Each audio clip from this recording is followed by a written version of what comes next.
Hello friends, आपका स्वागत है मेरे यूट्यूब चैनल केमिस्ट्री पॉइंट में। हम लोग पढ़ रहे थे केमिकल बॉन्डिंग। केमिकल बॉन्डिंग के अंदर हमने पिछले वीडियो में बात की थी valence shell electron pair repulsion theory पे बेस्ड एक एग्जांपल लिया था जिसमें हमारे दो बॉन्ड पेयर और एक लोन पेयर था। उसमें loan pair bond pair repulsion ज़्यादा होने की वजह से क्या हो गया, बॉन्ड एंगल कम हो गया था। आज हम लोग valence shell electron pair repulsion theory को यूज करते हुए हम लोग हाइब्रिडाइजेशन देखेंगे और उसके बेसिस पे हम शेप और ज्योमेट्री आपकी मॉलिक्यूल्स की डिस्कस करेंगे। ज्योमेट्री क्या होती है? ज्योमेट्री जो इलेक्ट्रॉन पेयर का अरेंजमेंट होता है उसको क्या कहते हैं भाई? ज्योमेट्री कहते हैं। ठीक है, इलेक्ट्रॉन पेयर का अरेंजमेंट। इलेक्ट्रॉन पेयर में ही रहेगा, या तो लोन पेयर बनाएगा या तो बॉन्ड पेयर बनाएगा। ठीक है, तो उनका अरेंजमेंट जो होता है उसे ज्योमेट्री कहते हैं। और जो शेप होती है, जब हम शेप की बात करते हैं उसमें हम लोन पेयर को इंक्लूड नहीं करते हैं, केवल हम लोग बॉन्ड पेयर को इंक्लूड करते हैं। तो देखते हैं, मैंने valence shell electron pair repulsion theory में ये बताया था आपका जो लोन पेयर रिपल्सन होगा, लोन पेयर रिपल्सन ये सबसे ज़्यादा होगा। ठीक है, उससे कम हमारा lone pair bond pair repulsion होंगे। ठीक है, और सबसे कम रिपल्सन जो होता है हमारा बॉन्ड पेयर का रिपल्सन सबसे कम होता है। तो ये पॉइंट याद रखिए, सबसे ज्यादा लोन पेयर रिपल्सन, उससे कम। और याद रखना दूसरा पॉइंट ये याद रखो कि स्टेबिलिटी जो होती है इनवर्सली प्रोपोर्शनल क्या होता है, रिपल्सन। जितना रिपल्सन को कम करने के लिए ही मॉलिक्यूल्स के बीच में बॉन्ड पेयर होते हैं और लोन पेयर एक दूसरे से दूर दूर जाएंगे रिपल्सन को कम करने के लिए। मैक्सिमम एंगल पे रहेंगे, मैक्सिमम डिस्टेंस मेंटेन करेंगे जिससे इनके बीच का बॉन्ड एंगल ज्यादा हो और ये इलेक्ट्रॉन पेयर दूर दूर रहें कि इलेक्ट्रॉन पे चार्ज निगेटिव होता है, निगेटिव रिपल करेगा। तो जितना दूर दूर होंगे उतना रिपल्सन कम होगा, तो स्टेबिलिटी आपकी मॉलिक्यूल की ज्यादा आएगी। ये याद रखिए। दूसरा पॉइंट इसमें ये होता है आपका जो हाइब्रिडाइज्ड ऑर्बिट बॉन्ड एंगल जो होता है, बॉन्ड एंगल जो है ये इनवर्सली प्रोपोर्शनल होता है नंबर ऑफ लोन पेयर। जैसे मान लो अगर किसी मॉलिक्यूल का हाइब्रिडाइजेशन sp3 निकल के आ रहा है, तो sp3 निकल के अगर आएगा मेरे लाल, तो उसमें क्या होता है, अगर लोन पेयर नहीं है तो शेप और ज्योमेट्री दोनों सेम होंगी। शेप कैसी रहेगी आपकी, टेट्राहेड्रल। ज्योमेट्री भी कैसी होगी, टेट्राहेड्रल। लेकिन अगर मान लो अगर एक लोन पेयर आ जाता है तो उसमें क्या होता है, शेप हो जाती है आपकी पिरामिडल हो जाती है और ज्योमेट्री आपकी इलेक्ट्रॉन पेयर की टेट्राहेड्रल रहेगी। अगर दो लोन पेयर आ जाते हैं तो आपकी शेप बेंट हो जाती है, ज्योमेट्री हमारी टेट्राहेड्रल ही रहती है। तो इस चीज को याद रखें। तो bond angle inversely proportional to number of lone pair. फिर आप हाइब्रिडाइज्ड ऑर्बिटल भाई कैसे निकालेंगे?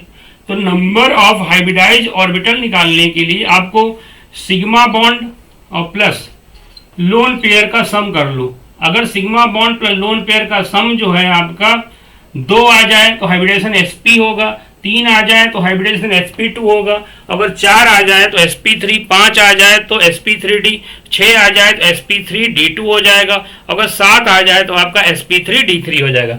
एक तो ये बॉन्ड इस तरीके से हम लोग निकाल सकते हैं हाइब्रिडाइज ऑर्बिटल। अगर आपको सिग्मा बॉन्ड लोन पेयर निकालना नहीं आता है तो आप इस तरीके से, एक फार्मूला होता है हाफ इंटू वैलेंस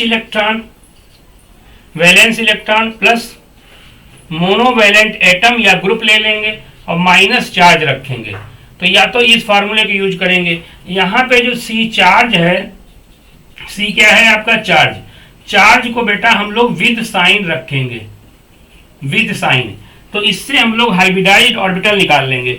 फिर जो बेटा हाइब्रिडाइज्ड ऑर्बिटल होते हैं वो किसमें यूज होते हैं? हाइब्रिडाइज्ड ऑर्बिटल पहले तो हमारे यूज होंगे सिग्मा बॉन्ड बनाने में। ठीक है, और बचे हुए जो हाइब्रिडाइज्ड ऑर्बिटल होंगे वो आपके लोन पेयर को रखने में यूज होंगे। पहले हम सिग्मा बॉन्ड बनाएंगे। सिग्मा बॉन्ड कितने होंगे? सिग्मा बॉन्ड हमारे सराउंडिंग एटम के इक्वल होते हैं, यानी जितने सराउंडिंग एटम जितने होंगे उतने हमारे बेटा सिग्मा बॉन्ड हो जाएंगे।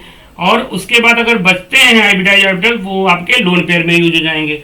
फिर अगर मान लो यहाँ पे नंबर ऑफ हाइब्रिडाइज्ड ऑर्बिटल अगर 2 निकल के आ जा रहा है तो हाइब्रिडाइजेशन आपका कितना हो जाएगा? अगर हाइब्रिडाइज्ड ऑर्बिटल आप निकालेंगे, अगर 2 आ जाएगा तो हाइब्रिडाइजेशन बेटा आपका sp हो जाएगा। अगर 3 आ जाए तो हाइब्रिडाइजेशन आपका sp2 हो जाएगा। अगर 4 आ जाए तो आपका हाइब्रिडाइजेशन sp3 हो जाता है। अगर आपका 5 आ जाए तो sp3d3 हो जाता है, ठीक है। अगर मान लो 6 आ जाए तो sp3d2 आ जाता है, अगर 7 आ जाए तो sp3d3 आ जाता है। अब कैसे इसको देखो, दो है ना, दो हाइब्रिडाइज ऑर्बिटल दो आ रहे हैं, यानी दो ऑर्बिटल, एक s ऑर्बिटल और एक p ऑर्बिटल मिला होगा तो आपका sp बन गया, एक s और दो एक p, यानी टोटल कितना हो गया, दो। अगर sp2 हाइब्रिडेशन है, मतलब एक s और दो p मिले होंगे तो मिलके क्या बन गया, sp2 हाइब्रिडेशन। अगर 4 हैं तो एक s और 3 p मिले होंगे, sp3 हो गया। 5 आ गए तो sps और एक s 3 p और 3 d हो गए, सॉरी 5 होंगे तो sp3d, 5 होंगे तो sp3d, एक s और 3 p 4 हो गए, d 5 हो गया। 6 होंगे तो sp3d2, एक s हो गया, 3 p हो गए, 2 d हो गए। 7 होगा तो आपका एक s और 3 p 4 और 3 7, sp3d3 हो जाएगा। तो इस चीज को आप याद रखिए। इसी की हेल्प से हम लोग आज क्या करेंगे, पूरा आपका मॉलिक्यूल की शेप और ज्योमेट्री बनाना हम लोग सीखेंगे। हाइब्रिडाइजेशन और क्या होता है, मेरा एक वीडियो पड़ा हुआ हाइब्रिडाइजेशन पे, तो उसमें मैंने बताया है कि कैसे s और p और d ऑर्बिटल ओवरलैप करते हैं, और ओवरलैप करके किस तरीके हाइब्रिडाइज्ड ऑर्बिटल की शेप कैसी होती है, ठीक है। ये सारी चीजें मैं बता चुका हूं, इसको नोट कर लीजिए।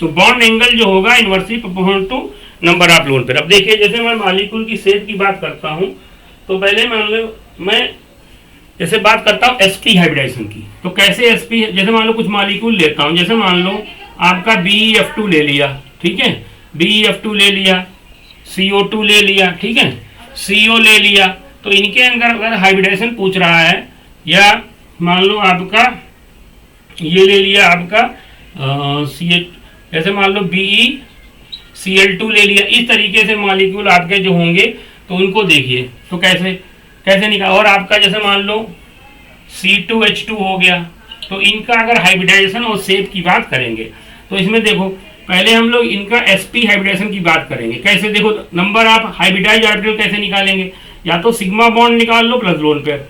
आपको क्या करना है, इसका हाइब्रिडाइज ऑर्बिटल निकालना है, तो हाइब्रिडाइज ऑर्बिटल इक्वल टू होता है half into number of valence electron. अब भैया बेरिलियम किस ग्रुप का होता है, बेरिलियम सेकेंड ग्रुप का होता है, और सेकेंड ग्रुप में तो वैलेंस इलेक्ट्रॉन कितने होते हैं, तो आप याद रखिए, बेटी मांगे कार स्कूटर बाप राजी, आपको बताया था मैंने।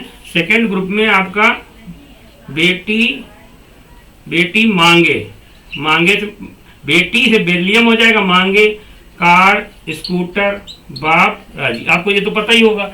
तो वैलेंस इलेक्ट्रॉन कितने हो जाएंगे यहाँ पे, 2, और प्लस मोनोवेलेंट एटम। फ्लोरीन बेटा आपका ग्रुप 17 है, और ग्रुप 17 के एलिमेंट एक बॉन्ड बनाते हैं, तो मोनोवेलेंट एटम 2 हो गए, सराउंडिंग 2 हो गए। चार्ज वार्ज है नहीं, तो आपका क्या आएगा 4/2, यानी आपके 2 हाइब्रिडाइज ऑर्बिटल आ गए। अब 2 हाइब्रिडाइज ऑर्बिटल अगर आ गए हैं तो इससे क्या होगा, हाइब्रिडाइज ऑर्बिटल किसमें यूज होता है बेटा, मैंने बताया सिग्मा बॉन्ड बनाने में और लोन पेयर बनाने में। तो पहले हम लोग सिग्मा बॉन्ड देखते हैं, तो 2 सराउंडिंग एटम है मेरे लाल, तो 2 सिग्मा बॉन्ड बन जाएंगे, एक फ्लोरीन यहाँ, एक सिग्मा बॉन्ड यहाँ आ जाएगा। और इन 2 बॉन्ड हैं, यानी 2 हाइब्रिडाइज ऑर्बिटल थे, दोनों यूज हो गए। बेरिलियम में 2 वैलेंस इलेक्ट्रॉन थे, एक यहाँ शेयर हो गया, एक यहाँ शेयर हो गया, एक यहाँ शेयर हो गया, यहाँ शेयर हो गया। और इसकी शेप कैसी हो जाएगी आपकी, लीनियर होगी। शेप कैसी होगी, लीनियर हो जाएगी, और 180 डिग्री यहाँ पे एंगल होगा। शेप ज्योमेट्री दोनों आपकी क्या होंगी, लीनियर हो जाएंगी। तो शेप कैसी हो जाएगी आपकी, लीनियर हो जाएगी। ऐसे किसी का निकाल सकते हैं, जैसे CO2 का निकालो, तो CO2 का अगर आप निकालेंगे तो हाइब्रिडाइज ऑर्बिटल निकालो, हाइब्रिडाइज ऑर्बिटल निकालो हाफ इंटू वैलेंस इलेक्ट्रॉन। भैया कार्बन ग्रुप 14 का एलिमेंट है, अब ग्रुप 14 के एलिमेंट में वैलेंस इलेक्ट्रॉन कितने होते हैं, 4। याद रखिए, का से कार्बन, का सी गए, टिन और लेड, तो याद रखिए का से 4 वैलेंस इलेक्ट्रॉन हो जाएंगे। प्लस मोनोवेलेंट एटम है ही नहीं, ऑक्सीजन बेटा ग्रुप 16 का है, तो उस ग्रुप 16 के एलिमेंट जनरली डाइवेलेंट होते हैं, ऑक्सीजन हमारी डाइवेलेंट हो गई, तो यहाँ पे क्या हो जाएगा, 0 चार्ज है नहीं, तो आपका कितना 4/2 आपका कौन सा निकल गया, 2 आपके ऑर्बिटल निकल के आ रहे हैं। तो आपका यानी 2 अगर हाइब्रिडाइज ऑर्बिटल निकल के आएंगे तो हाइब्रिडेशन कौन सा हो जाएगा, sp हो जाएगा, ठीक है। अब बताइए सराउंडिंग एटम कितने हैं, 2, तो सराउंडिंग एटम 2 हैं, तो आपके दो सिग्मा बॉन्ड बनेंगे, तो दो सिग्मा बॉन्ड बन, एक ये सिग्मा बॉन्ड बन गया, एक ये सिग्मा बॉन्ड बन गया, ठीक है।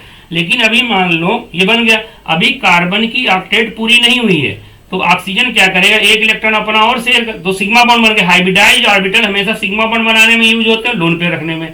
तो दो ही हाइब्रिडाइज ऑर्बिटल थे, तो सराउंडिंग एटम भी दो है, तो दो सिग्मा बॉन्ड बन गया, ठीक है। और हमारा जो इसका क्या होगा, एक इसका पी ऑर्बिटल, इसके प्योर पी ऑर्बिटल से क्या बना लेगा, पाई बॉन्ड। तो शेप कैसी हो जाएगी, लीनियर हो जाएगी। एंगल कितना होगा, 180 डिग्री, ठीक है। तो लीनियर शेप और ज्योमेट्री दोनों सेम होंगी, क्योंकि यहाँ लोन पेयर नहीं है सेंट्रल एटम के पास। सेंट्रल एटम पे लोन पेयर जितने ज्यादा होंगे उस हिसाब से बॉन्ड एंगल चेंज होता रहेगा। ऐसे ही मान लो हम किसी और का निकालते हैं, सीओ का निकालो। सीओ में निकालोगे तो नंबर ऑफ हाइब्रिडाइज ऑर्बिटल जो निकल के आएंगे, देखो कितने, सी कितना है, half into valence electron, carbon में कितने होंगे, 4। मोनोवैलेंट एटम है नहीं, चार्ज है नहीं, तो सब ऐसे ही आपका हो जाएगा। तो आपका 2 निकल के आ रहे हैं, यानी हाइब्रिडेशन कौन सा होगा, एसपी होगा सीओ का। अब एसपी होगा तो देखो इसमें और एसपी हाइब्रिडाइज ऑर्बिटल कितने यूज होंगे, सिग्मा बॉन्ड बनाने में और लोन पेयर रखने में। पहले सिग्मा, सराउंडिंग कितना है, एक एटम, तो एक हमारा सिग्मा बन जाएगा, ठीक है, एक सिग्मा बन गया। एक इसके पास लोन पेयर रखने में चला जाएगा, ठीक है, एक किस में चला जाएगा, लोन पेयर रखने में। तो ऐसे ही आपका हो जाएगा। बाकी जो होंगे, अब कहोगे इसकी ऑक्टेट पूरी नहीं है, तो बाकी के क्या होंगे, 3 यहाँ पे, 2 आपके पाई बॉन्ड होंगे वो अलग से, ठीक है, क्योंकि इसका शेयर करेगा इलेक्ट्रॉन इससे, इसका शेयर इलेक्ट्रॉन करेगा। और फॉर्मल चार्ज निकालोगे तो ऑक्सीजन पे +1 निकल के आएगा, यहाँ -1 निकाल। फॉर्मल चार्ज कैसे निकाला जाता है वो मैं बता चुका हूँ। ऐसे ही आप और देख लीजिए,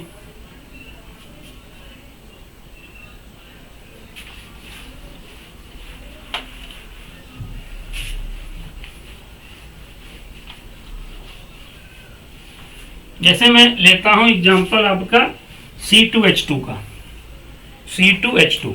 अब C2H2 में हाइब्रिडेशन निकालना है आपको, कैसे निकालेंगे, हाइब्रिडाइज ऑर्बिटल इक्वल टू, फिर वही हाफ इंटू वैलेंस इलेक्ट्रॉन। अब C2H2 में आपका कार्बन है, ठीक है, कार्बन है, कार्बन में वैलेंस इलेक्ट्रॉन कितने होंगे, 4, ठीक है। सराउंडिंग एटम कितने होंगे, अब कार्बन तो टेट्रावैलेंट, तो सराउंडिंग एटम कितने होंगे, 2।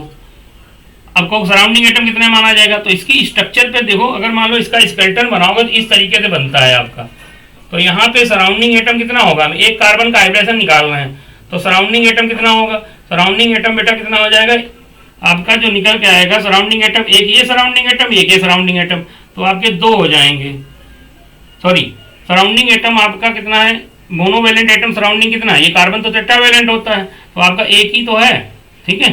तो यहाँ पे जो होगा स्क्रीन पे आपका ये फॉर्मूला आपका नहीं अप्लाई होगा क्या, तो कैसे निकालेंगे फिर आप, यहाँ पे सराउंडिंग एटम आपका, तो इसका जो स्ट्रक्चर जो कैसे निकालेंगे, इसका देखो यहाँ से नहीं बन पाएगा, इस तरीके से नहीं बनेगा, इस फॉर्मूले से नहीं बनेगा। इसका स्ट्रक्चर देखो कैसे होता है। अब देखो यहाँ पे क्या है, एसिटिलीन की स्ट्रक्चर बेटा इस तरीके से होती है। अब इसका हाइब्रिडेशन निकालना है, नंबर ऑफ सिग्मा बॉन्ड कितने होंगे भाई, देखो यहाँ से सिग्मा बॉन्ड निकालोगे तो एक सिग्मा ये, और ट्रिपल बॉन्ड होता है बेटा, इसमें एक सिग्मा होगा, 2 पाई होंगे, तो टोटल सिग्मा बॉन्ड कितने निकल के आ रहे हैं, 2 सिग्मा बॉन्ड निकल के आ रहे हैं, और 2 ही सराउंडिंग एटम है, तो यहाँ भी हाइब्रिडेशन कौन सा निकल के आएगा, sp आ जाएगा। और यहाँ भी इसी तरह एक सिग्मा बॉन्ड ये और ये सिग्मा दोनों के साथ काउंट होगा, तो यहाँ भी आपका sp। तो सेप कैसे, यहाँ भी sp, यहाँ भी sp, तो एंगल कितना हो जाएगा बेटा यहाँ पे 180 डिग्री, और इसका भी क्या हो जाएगा, लीनियर हो जाएगा, ठीक है। तो इस तरीके से हमने sp हाइब्रिडेशन को बता दिया। इसमें आपका को फार्मूला नहीं लगा पाएंगे, फार्मूला से यहाँ नहीं निकलेगा। तो ऑर्गेनिक कंपाउंड में आपको क्या करना है, sigma bond plus lone pair count करना रहेगा, वहां से आप निकाल सकते हैं, कहीं लगेगा फार्मूला, कहीं नहीं लगेगा। तो sigma bond plus lone pair निकाल के आप हाइब्रिडेशन निकाल सकते हैं। यहाँ भी sp होगा, यहाँ भी sp होगा, शेप और ज्योमेट्री दोनों क्या होंगी, लीनियर। तो ये आपका sp हाइब्रिडेशन हो गया। अब हम लोग बात करते हैं कुछ sp2 हाइब्रिडेशन की बात करते हैं।